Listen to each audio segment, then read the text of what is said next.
To Italy now, where the death toll from yesterday's 6.2 magnitude quake has risen to well over 200. In fact, the BBC is reporting Italian sources are saying the number is 240 and climbing.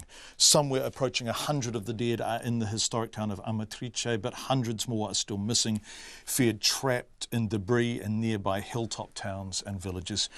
As Alex Ashton reports, a combination of historic buildings and mountainous conditions means it's a race against time to save lives. Last year, it was voted one of Italy's most beautiful historic towns. Today, drone footage captures the devastation. Homes razed, buckled roads. The town of Amatrice is almost unrecognisable after yesterday's powerful 6.2 magnitude quake shook the earth in the middle of the night. Its most famous hotel, Hotel Roma, was estimated to be hosting 70 guests, but just 7 bodies have so far been recovered. Most of them feared buried alive in their sleep. It's the height of the tourist season, and there are fears for hundreds of others still missing. Beneath the rubble, a trapped survivor is urged to stay calm until rescuers can get to her. She says she can breathe, but only just.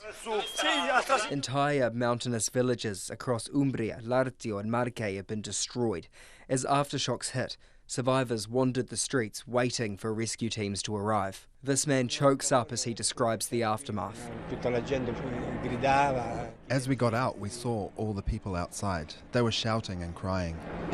Residents sifted through the rubble with their bare hands to rescue their neighbours before emergency services arrived with heavy machinery and sniffer dogs. Survivor Giancarlo says he felt helpless. I heard people asking for help, people calling out, asking for help. But in this condition, what could I do? I've been to the centre and it's all in rubble. Italy's Prime Minister, Matteo Renzi, has already toured Amatrice, and a makeshift tent city's been set up to house the homeless. On national television, he pledged more than 400 million in emergency funds and said the priority was to get survivors out of the rubble. He vowed no area or family would be left behind. In the nearby town of Arcata del Tronto, people slept in tents or under the open sky last night, amid fear of aftershocks. Italy's Earthquake Institute reported 150 in the 12 hours following the quake. This woman still has a house, but she won't return to it. There's no way I will step foot in my house, even if nothing has happened to it. I'm too scared. Speaking to tens of thousands of people gathered in St. Peter's Square, Pope Francis thanked rescue workers and volunteers and urged the country to pray for the victims of the quake. 6 of the Vatican's 37 firefighters have travelled to Amatrice to help in the search for survivors. I cannot fail to voice my great pain and my closeness to all the people that are in the areas hit by the earthquake, and to all the people who have lost their loved ones, and those who still feel moved by fear and terror.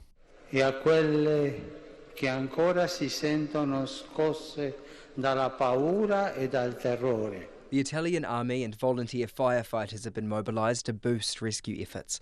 But this is mountain country, and saving lives is becoming a race against time. For Checkpoint, Alex Ashton.